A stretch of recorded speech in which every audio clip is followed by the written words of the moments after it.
पृथ्वी का बेटा घुमसु। माता पृथ्वी को यहां अहम हो गया, अहंकार हो गया। माता पृथ्वी को जब अहंकार हुआ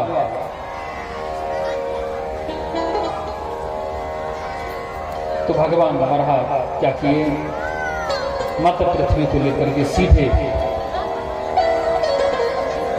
श्री राम वृंदावन में आए। सीधे श्री राम वृंदावन में आए। जब श्री राम वृंदावन में आए तो माता पृथ्वी ने जब देखा कि मेरा सातल में डूब गई तो ये कहां से रह गया, मेरा ही तो भाग है। भगवान को प्रार्थना करने लगी, प्रभु ये सब लीला क्या है? बोले देवी आप रसातल में डूब गई थी, ये वृंदावन मेरा घर है, ये नहीं डूब सकता, ये नहीं डूब सकता, वृंदावन मेरा घर है। एक बार भगवान ने प्रयागराज को तीर्थों का राजा बना दिया। सब तीर्थ उसको टैक्स देने लगे, कर देने लगे, लेकिन वृंदावन नहीं दिया। और जाकर के प्रयागराज भगवान से प्रार्थना करने लगे, शिकायत करने लगे। बोले प्रभु देखो मुझे तीर्थों का राजा आपने बनाया, मुझे सब तीर्थ नदी इत्यादि सब तीर्थ मुझे टैक्स देते, कर देते हैं, लेकिन ये वृंदावन मुझे कर नहीं देता है, क्यों? भगवान प्रयागराज को डांट दिए, प्रयागराज मैंने तुझे तीर्थों का राजा बनाया है, अपने घर का राजा नहीं बनाया, वृंदावन मेरा घर है। कि धन धन वृंदावन राजधानी, धर्म कर्म जा बटै जीवरी, मुक्ति भरै जा पान, कि धन धन वृंदावन राजधानी। वृंदावन तो आप लोग बहुत लोग गए हैं, ऐसा नहीं कि नहीं गए होंगे। वृंदावन की महिमा तो विचित्र है। आपको पता होगा कि मुझे सन का याद नहीं रहा, अभी लगभग नहीं 8 साल के अंदर 8-9 साल के अंदर पशुपतिनाथन को आया था भूकंप, आया था, विकराल भूकंप आया था। उसके झटके दिल्ली और आगरा तक थे। उस समय बिहार में था, मुजफ्फरपुर डिस्ट्रिक्ट में। मैं कमरे से दौड़ गया था बाहर, हमें लगा चौकी के नीचे कुत्ता है, चौकी हिल रही है, लेकिन वृंदावन में ब्रजमंडल में एक भी झटका नहीं था उस समय, एक भी झटका नहीं था।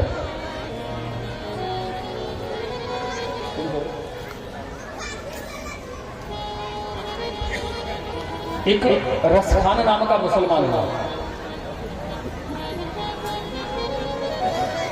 उसने लिखा था कि या लगती और कमरिया, वृंदावन की महिमा, मां की प्यारी महिमा लिखे रसखान, कि या लगती और कमरिया पर राजती हूं पुर को तज डालो,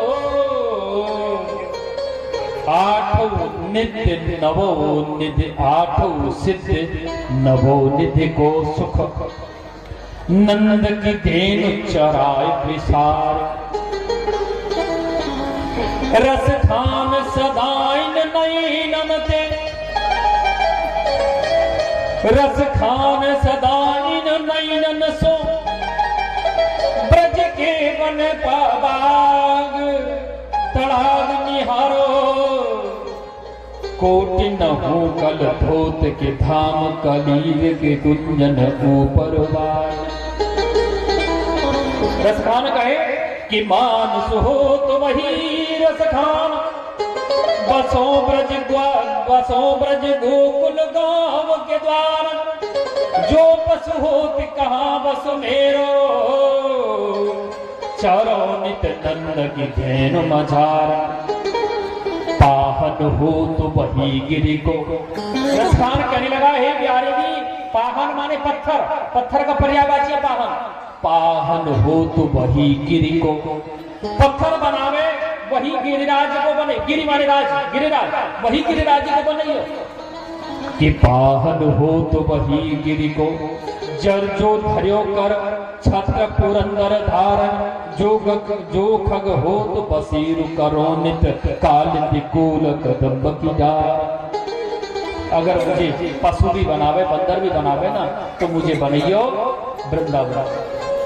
कालिंदी जमुना के किनारे घूमतो रहूं, पक्षी भी बनावे तो जमुना के किनारे की कोयल बनइयो।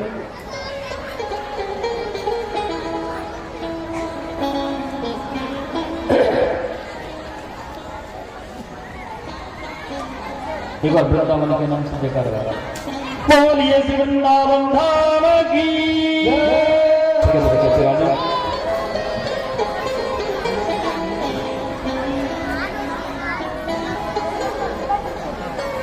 ब्रह्मा जी के जितने पुत्र हुए सब विरक्त होते चले गए। तो एक कर्दम नामक पुत्र हुए, उनका विवाह माता देवती भैया 8:15 हो गया है ना, 8:15 हो गया और कथा भी 3 घंटे की बाकी है। क्या कहना चाहिए? कथा खूब शॉर्ट करेंगे तो भी 1 घंटा और चले।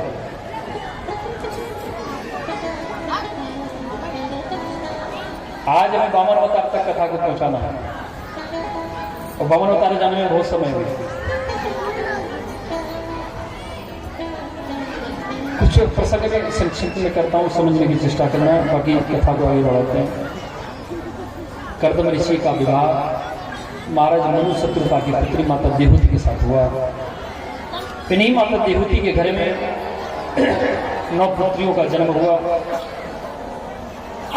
जो सबसे बड़ी पुत्री का नाम है कला और सबसे छोटी का नाम है शांति। 9 पुत्रियों का 9 ऋषियों के साथ विवाह किए। अंत में भगवान का अवतार उनके घर में हुआ, जिनका नाम पड़ा कपिल भगवान। जो कपिल भगवान के जन्म होते महर्षि कर्दम जंगल में चले गए।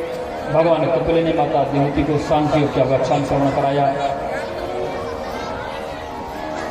जो भगवान कपिल माता देवती को सांख्यों का व्याख्यान सुना करके दक्षिणी भारत चले गए। वहां जाकर के समुद्र के किनारे जहां गंगा मैया सागर से मिलन करती हैं, वहां जाकर के आश्रम बना करके निवास करने लगे, जिस क्षेत्र का नाम पड़ गया गंगा सागर।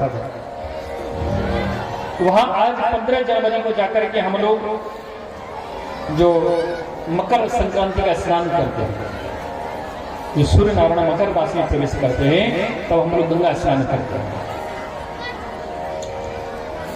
आचार्य श्री सुखदेव कहते राजा महाराज मनु को 3 पुत्री हैं, आहुति, देहूति, प्रसूति। देहूति का विवाह जो कर्दम ऋषि के साथ हुआ, इनका वंश आगे नहीं चला। एक है प्रसूति। प्रसूति का विवाह जो हुआ वो रुचि प्रजापति के साथ हुआ। इनके यहाँ यज्ञ नारायण का भगवान का जन्म हुआ, उनका विवाह दक्षिणा देवी के साथ हुआ। ये प्रसंग श्रीमद् देवी भागवत महापुराण में विस्तार से आता है। एक है जो प्रसूति। प्रसूति का विवाह दक्ष प्रजापति के साथ हुआ और दक्ष प्रजापति का घर में एक पुत्री का जन्म हुआ, जिनका नाम पड़ा माता सती। और सती माता भगवान भोलेनाथ की पत्नी कहलाई, जो अपने शरीर को योग अग्नि से भस्म कर दी। ठीक है, माता सती का चरित्र आप लोग सब सुन चुके हैं। आचार्य श्री सुखदेव कहते राजन इसी वंश में आगे चल करके होता है कि प्रियव्रतो तान पादो शत्रुपापते सुतो वासुदेव कलयाम रक्षसाम जगत स्थितो। महाराज मनु को 3 पुत्री आहुति, देहूति, प्रसूति और उसके साथ साथ 2 पुत्र हुए। एक का नाम है महाराज प्रियव्रत और एक का नाम है उत्तानपाद। प्रिय माने अच्छा, व्रत माने संकल्प, अपने जीवन में शुद्ध अच्छे कर्म करने का संकल्प करे, उसका नाम प्रियव्रत। और एक है उत्तानपाद, जो अपने कर्म के अनुसार समाज में ऊंचा पद प्राप्त कर ले, उसका नाम उत्तानपाद है। शास्त्र कहता है ग्रहण न ग्रह ग्रह मिथ्या हो ग्रहणी ग्रह उच्यते। घर में रहने वाले, घर को घर नहीं कहा जाता। चाहे हम 1 लाख 10 लाख 50 लाख का बिल्डिंग बना लें, मकान बना लें, वो घर घर नहीं होता। घर में रहने वाली जो स्त्री है, जो चाहे माँ के रूप में हो, चाहे बहन के रूप में हो, चाहे पत्नी के रूप में हो, उसका सम्मान ही घर है।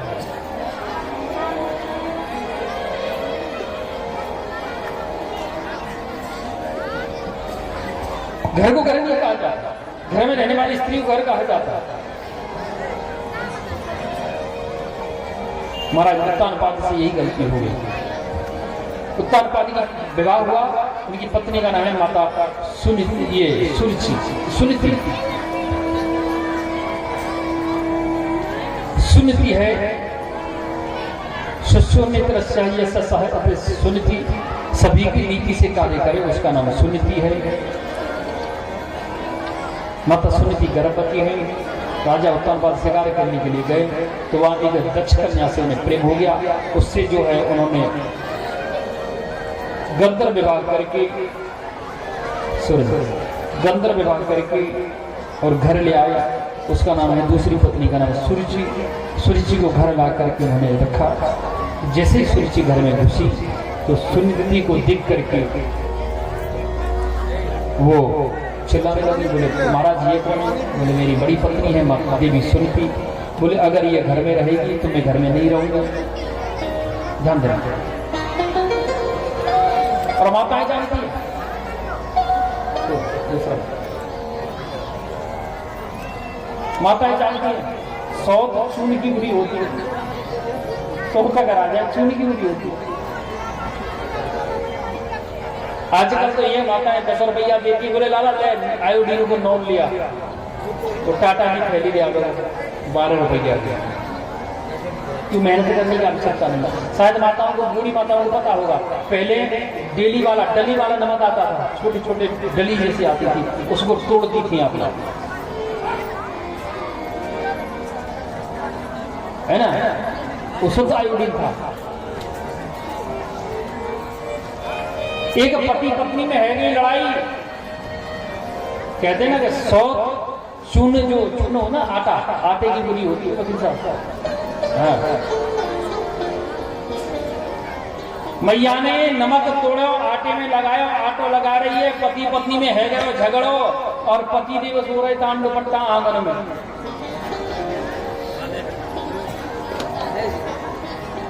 पत्नी अब कौन से लड़े? पति देव से अगर ज्यादा छेड़खानी करेंगे सुटलैया बाजेगा, कुटरंजन है जाएगा। पति से छेड़वी की हक नहीं कि वो मुंह ढक के सोएगा। अब क्या करे, बाने क्या करे, रोटी बनावे के चक्कर में और जो है एक आटे की गुड़िया बनाई, आटे का पुतला बनाया और पुतला में नमक की डली आ गई। अब लड़ती बासे लड़ाई कर रही है अकेली। 100 तत्या ने मेरा घर बर्बाद कर दिया, मेरा घर नष्ट कर दिया, मेरे घर में आग लगा दी। अगर तू सही में मेरे सामने होती तो चूल्हे में रख देती। ऐसे करके चिमटा से पकड़ के वो आटे की गुड़िया मैया ने चूल्हे में रख दी। अब धीरे धीरे आटा जलने लगा।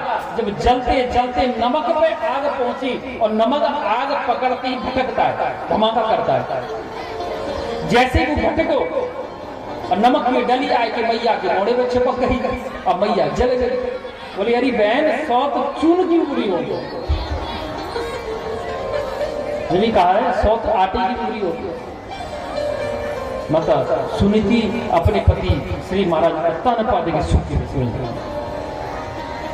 सुख के लिए घर त्याग करके नगर के बाहर पर्णकुटी बना करके निवास करने लगे।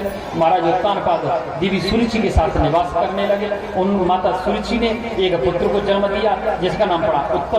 और आगे चल के इधर माता सुनीति ने जंगल में नगर के बाहर एक पुत्र को जन्म दिया जिसका नाम पड़ा श्री राजकुमार ध्रुव। कौन हार भिरवाने की लगत चीकने पात। बच्चा बचपन में होता है, उसी से पता चलता है कि बड़ा होकर क्या होता है।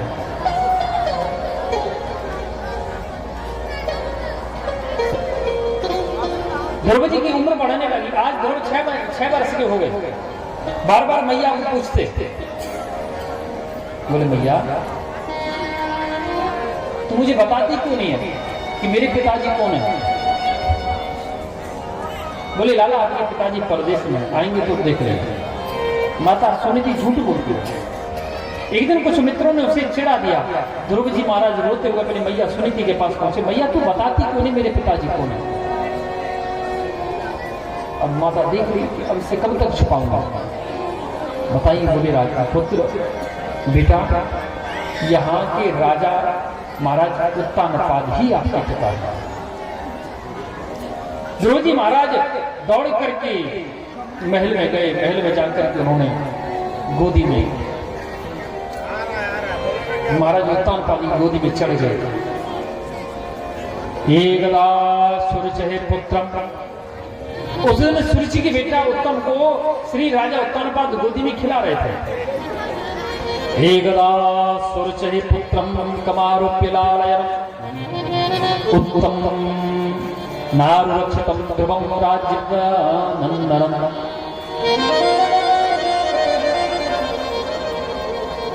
महाराज राजकुमार ध्रुव गोदी में चढ़ गए। बोले पिताजी मैं आपका पुत्र हूं ध्रुव। सुनीति आई, सुरुचि आकर के कान पकड़ ली, कान पकड़ करके खींच ली। ध्रुव जी को नीचे को गिर दिया, पटक दिया। बोले ध्रुव आप इस गोदी में बैठने के अधिकारी नहीं है, आप सिंहासन पर बैठने के अधिकारी नहीं है। आप अधिकारी तब बनेंगे, पहले आप जंगल में जाओ, जंगल में जाकर के तपस्या करो और तपस्या करके वरदान प्राप्त करो। वरदान प्राप्त करके शरीर त्यागो और मेरे गर्भ से जन्म लेकर के आओ, तब आप इस सिंहासन पर बैठने के अधिकारी हैं। श्री ध्रुव जी महाराज रोते हुए अपनी मैया सुनीति के पास आ गए। बोले मैया ये बता भगवान कहाँ मिलेगा? माता बोली पुत्र हरि व्यापक सर्वत्र समान, परमात्मा घटघटवासी है बेटा, देखने की आवश्यकता है, खोज लो मिल जाएगा। ध्रुव जी बोले कि मात जीवन जो जग में रहेगा तो दोबारा भी आकर मिलेंगे। कह करके ध्रुव जी महाराज खाली हाथ, ना कोई कमंडल है, ना कोई दंड है, ना कोई आसन है, कोई कपड़ा वस्त्र नहीं है, सीधे जंगल में प्रस्थान कर गए। जंगल में जाकर कहते हैं ना कि गुरु बिन भवन तरई ना कोई, जो वृक्ष संकर सम होई। गुरु के बगैर कल्याण नहीं है। घुमाने अंधकार रामाने प्रकाश, अंधकार से प्रकाश की ओर ले जाने वाला गुरु होता है। जब तक हम गुरु करना नहीं करेंगे ना तब तक हमारा कल्याण नहीं हो सकता। हम जो दान करते हैं वो भी दान सार्थक नहीं होता है।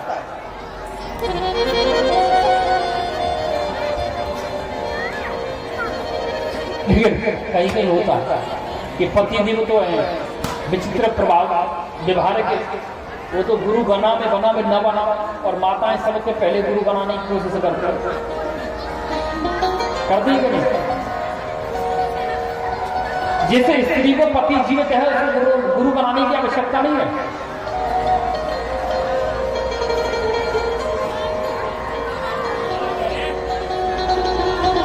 लोभी गुरु लालची चेला जाए नरक में हुए ठेला में ठेला। ऐसे जो चेला रह गए ऐसे रह गए। हमारे जैसे गुरु वो देख ली बढ़िया घर के तो मैंने ठीक है शिष्य बना लो, रोज भाई छाती पे पहनना ला ला ला गैया भूखी मर रही है 10,000 रुपया। आजकल के शिष्य वैसे रह गए।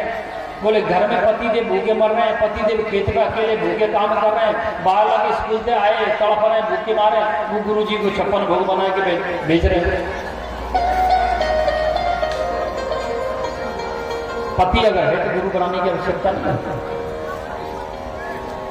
अगर पति गुरु बना रहा है तो पत्नी बना सकती है। एक ही साथ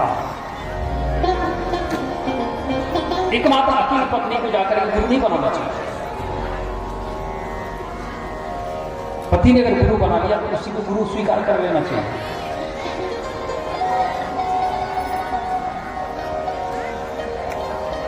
नारद जी मन में विचार किए ध्रुव है शिष्य बनाने होंगे। नारद जी जाके पूछे, बोले लाला तू कौन बोल रहे? भले आदमी तू घर भाग जा, तू यहाँ शेर जी का भालू खा जाएंगे। बोले मैं राजा उत्तानपाद सुनीति का बेटा हूँ। मेरी मैया कहे कि हर व्यापक सर्वत्र समान, शेर चीता भालू अंदर में भी परमात्मा रहता है। मेरी मैया कहे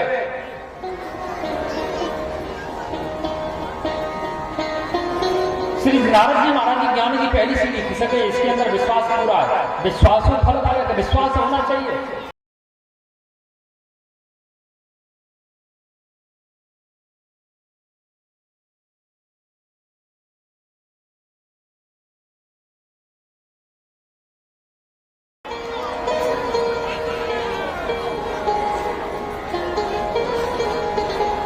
बोले भले आदमी जहाँ कौन तो खवाएगा, कौन पिलाएगा, कौन भोजन करेगा, क्या करेगा। बोले दांत नहीं जब तब दूध दियो, अब दांत दिए तो अन्न भी दे। बोले जब मैं जन्म नहीं लिया उससे पहले मेरी नानी की व्यवस्था दिया था, क्योंकि मेरे दांत नहीं थे ना, इसलिए मेरे भैया अच्छा दे दिया थी। ओम नमो भगवते वासुदेव। जब आज उसने दांत दिए तो भोजन नहीं करके वही करे। श्री ध्रुव जी महाराज मंत्र उच्चारण करने लगे। पहले महीने अन्न खा करके भजन किए, दूसरे महीने में फल खा करके भजन किए, तीसरे महीने हरा पत्ता खा करके भजन किए, चौथे महीने में जो है सूखा पत्ता खा करके भजन किए, और पांचवें महीने में मात्र जल पी करके भजन किए, और छठवां महीना में अपनी प्राणवायु को रोक लिए। फिर ध्रुव जी महाराज अपनी प्राणवायु रोक ली। 6 वर्ष का ध्रुव, 6 महीना सारी चराचर जगत में महाप्रलय जैसे होने लगी। चराचर जगत बिना हवा के मरने लगा। नारायण भगवान शंख चक्र गदा पद्म धारण करके श्री ध्रुव जी महाराज के सामने पहुंच गए, और वही ध्रुव जी महाराज अपने अंतःकरण में शंख चक्र गदा पद्म धारण के लिए चतुर्भुजी भगवान नारायण को दर्शन कर रहे हैं। भगवान बहुत देर ध्रुव जी को दर्शन करते रहे। आखिरकार प्रभु ध्रुव जी के अंतःकरण से वो छाया को, अपने प्रतिबिंब को अंतर्ध्यान कर दिए। जैसे वो प्रतिबिंब अंदर से अंतर्ध्यान हुआ, घबरा करके बच्चे की आंख खुल गई, ध्रुव की नेत्र खुल गए। देखा जो अपने अंतःकरण में देख रहा था वही सामने में खड़े हुए, और ध्रुव जी जानते कुछ नहीं, क्योंकि द्वादशाक्षर मंत्र ओम नमो भगवते वासुदेवाय, इसके सिवा कुछ नहीं जानते थे। भगवान अपना पांचजन्य शंख उसके कपोल से लगाए, गाल से लगाए। श्री ध्रुव जी महाराज उच्चारण करने लगे कि मूकम करोति वाचालं पंगुम लंघयते गिरिं यत् कृपाहं तमहं वन्दे परमानन्दमाधवम्।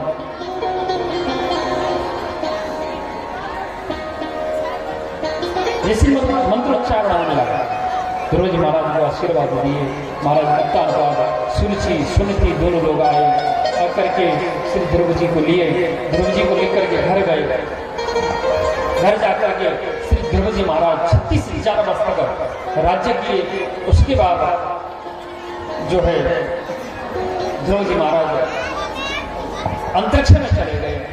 अंतरिक्ष में जाकर के आकाश में उत्तरी क्षेत्र में, उत्तरी भाग में जाकर के, उत्तर दिशा में जाकर के उनको एक लोक की प्राप्ति हुई, जिस लोक का नाम पड़ गया श्री ध्रुव लोक। बोली श्री ध्रुव जी महाराज की जय। जिस प्रकार भगवान श्री महाराज ध्रुव जी अपनी प्रतिज्ञा पे अटल रहे, उसी प्रकार प्रत्येक जीव को अपने वचन पे अटल रहना चाहिए।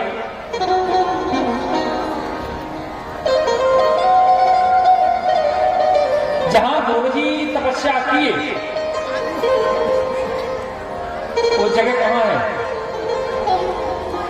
कहां है वो जगह? कोई जानता है? अच्छा, वृंदावन फिलहाल ये 8 साल के अंदर अंदर कौन गया है? कोई गया है? आप उठा के बताओ, कोई गया होगा? आप गए? ठीक है, हाँ, आप तो पिछले बड़े में गए थे, कोरोना से पहले गए थे। आपने जय गुरुदेव का आश्रम देखा था? जय गुरुदेव नहीं देखा? आपने दिल्ली आगरा हाईवे देखा? मथुरा में एक ताजमहल का 2 कॉपी डिटो बिल्डिंग देखे होंगे, ताजमहल जैसा, 4 मीनार, बीच में गुम्बद। हाँ, ये बलबल वाली आत्मा जानती है। जय गुरुदेव का जो आश्रम है ना, उसके पीछे मधुबन है। मथुरा का नाम मधुबन था, वही ध्रुवकुंड है। आज भी ध्रुवकुंड है, वट वृक्ष है। उसकी आंकलन नहीं कर पा रहे हैं वैज्ञानिक, कितने हजार वर्ष पुराना है वट वृक्ष।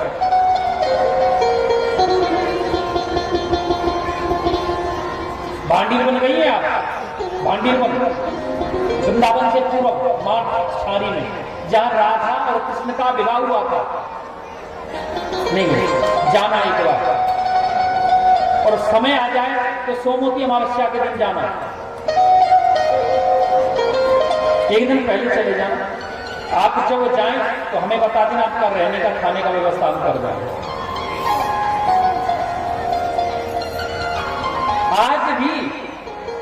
आज के समय में भांडी के बने में एक बट है, बंसी बट जिनको कहा जाता है,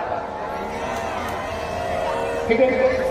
वहां एक कुआं है, जो सोमवार के दिन अमावस्या पड़ती है, उस दिन कोई भी बांझ स्त्री जिसको संतान नहीं है, वो स्त्री अगर उस कुआं के जल से स्नान करे तो शायद राधा माधव की कृपा से उस संतान की प्राप्ति अवश्य हो जाएगी।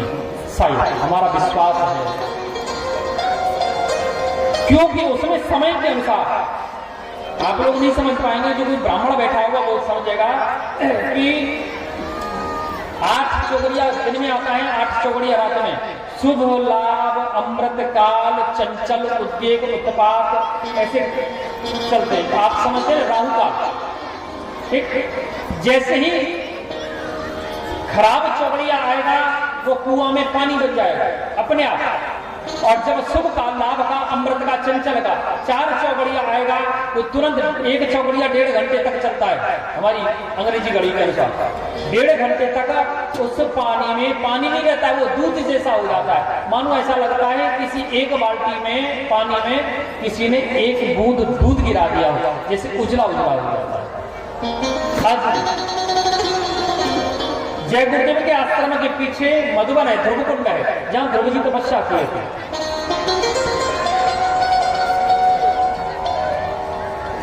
आचार्य श्री कहते राजा ध्रुव जी के पुत्र हैं, उत्कल के पुत्र हैं, अंग के पुत्र हैं, बैन है।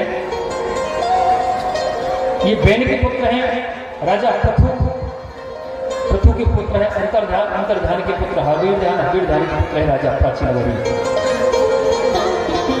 कहते हैं कि इतिहास पुराणानी वेद शास्त्री विधि बिना, इतिहास वेद पुराण विधि शास्त्र के बिना अगर हम कोई कार्य करते वो कार्य अशुभ फल देता है।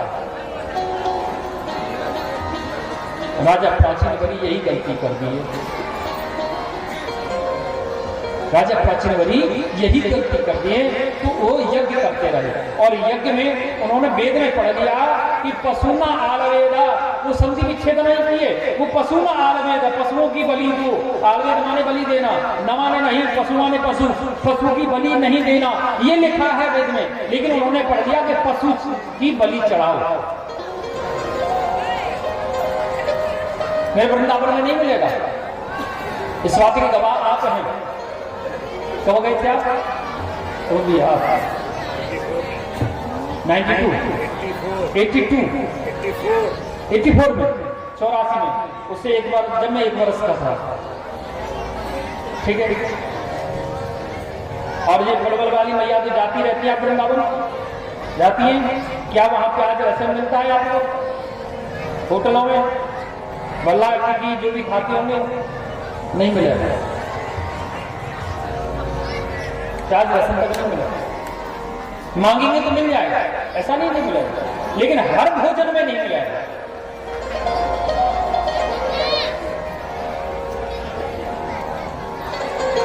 जब प्याज लहसुन नहीं मिलता हो तो वहां पशुओं की बलि कैसे चढ़ाएगा? लेकिन बिहार में सबसे बड़ी विडंबना है, हमारी माताएं, हमारे पुरुष लोग जाते हैं, कोई तो जाएगा कामाख्या मंदिर पूर्णिया, भवानीपुर पूर्णिया है, भैया एक नींबू हो जाएगा तो हम 2 खसी बलि चढ़ाएंगे। ऐसा काहे बोलते भाई 2 खसी बलि चढ़ाएंगे? ऐसा काहे नहीं बोलते नींबू हो जाएगा उसी की बलि चढ़ाएंगे, उसी को काटे में चढ़ाते हैं? बोल क्या कब पता चले? अगर हमारे बेटा हो, ऐसी हमें एक इच्छा प्रकट करें कि हमारे बेटा हो, तो हम 2 खसी की बलि क्यों चढ़ाएंगे?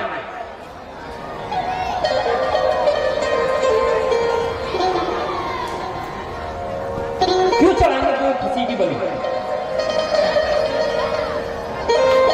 अगर कोई भी ये कहे कि महाराज ये शास्त्र में लिखा है, तो शास्त्र में लिखा हुआ दिखा दो। शास्त्र में लिखा है पशु ना आलवेदा, पशु माने पशु, न माने नहीं, आलवेद माने बलि, पशु की बलि मत चढ़ाओ। कहां लिखा है कि पशु की बलि चढ़ाओ? अरे भैया अगर यही बात कही जाए तो पंडित जी जब शादी कराते हैं एक मंत्र आता है बीच में कि वर कन्या आलवेदा, इसका अर्थ सीधा सीधी हम लगा लें कि वर कन्या की बलि चढ़ाए, शादी किसके साथ करेगा?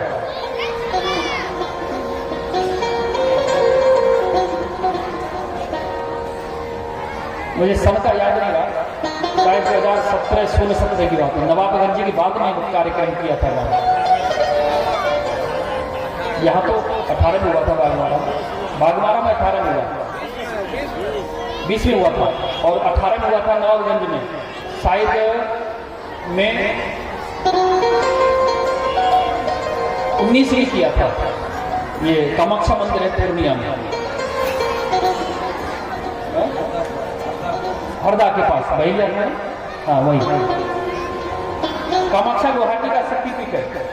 देखा कि मंगलवार के दिन कम से कम 250 खसी चढ़ रहा है, पूरा ग्राउंड रक्त से लाल हो गया। फिर देर पीछे देख रहे हैं कि मंदिर के पीछे भट्टी चल रही है, कोई गैस चला रहा है, कोई स्टोव चला रहा है, कोई मिट्टी की धरती में भट्टी खोद लिया और पका के खा रहे हैं। अरे वो तो मैया का बहाना लगा रहे हो तुम लोग, खोपड़ी काट के फेंक दे मैया के ऊपर, बाकी चमड़ी खा ली अपने पेट में। क्यों? कहां लिखा?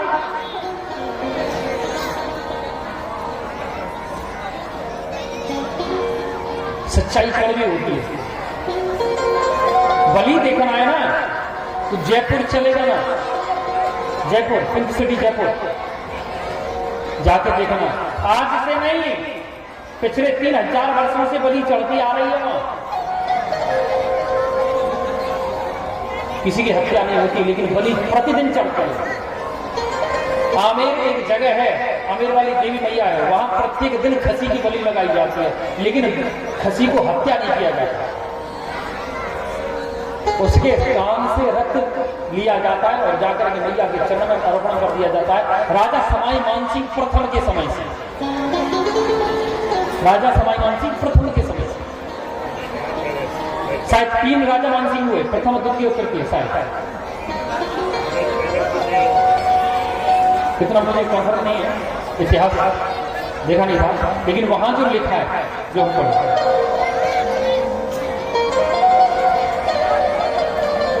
ये गलती राजा प्राचीन वरी कर दिया, उसने पढ़ लिया पशु नागवेद। अगर भैया ऐसा ही शब्द देखिए, हम लोग क्या करते, शब्द को नहीं पकड़ते।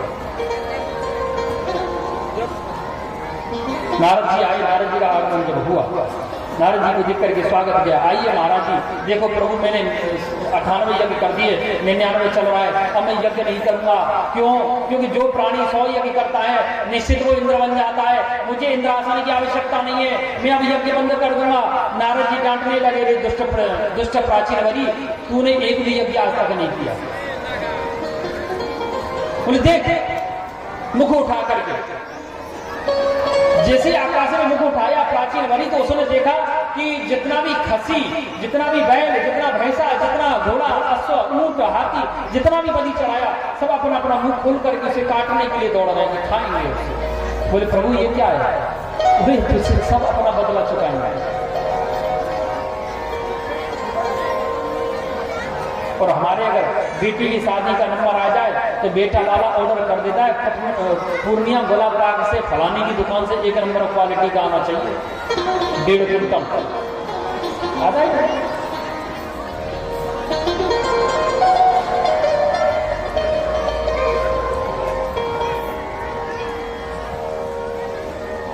अगर इतिहास उठा के देखा जाए, राजपूत ने खाया है, क्षत्रिय ने खाया है,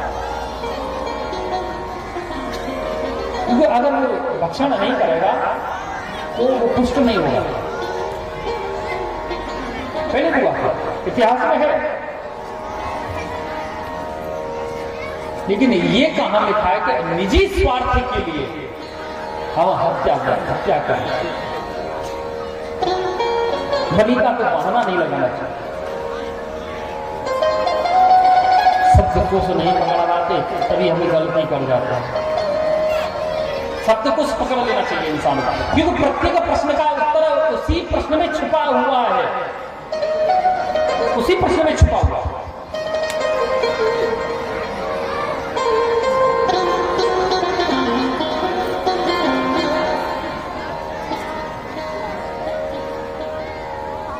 राम की मां, ध्यान देना, राम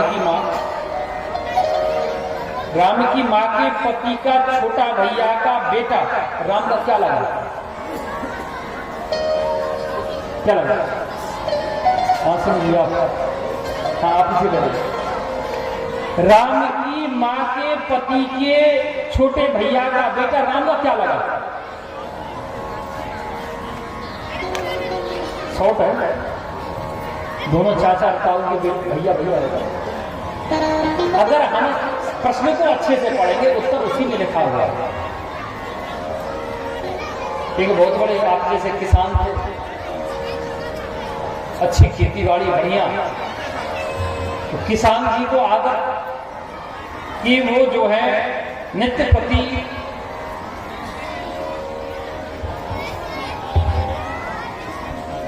वे क्या करते कि नित्य प्रति जो माताएं चावल बनाती उसका माण पीते थे, चावल का माण।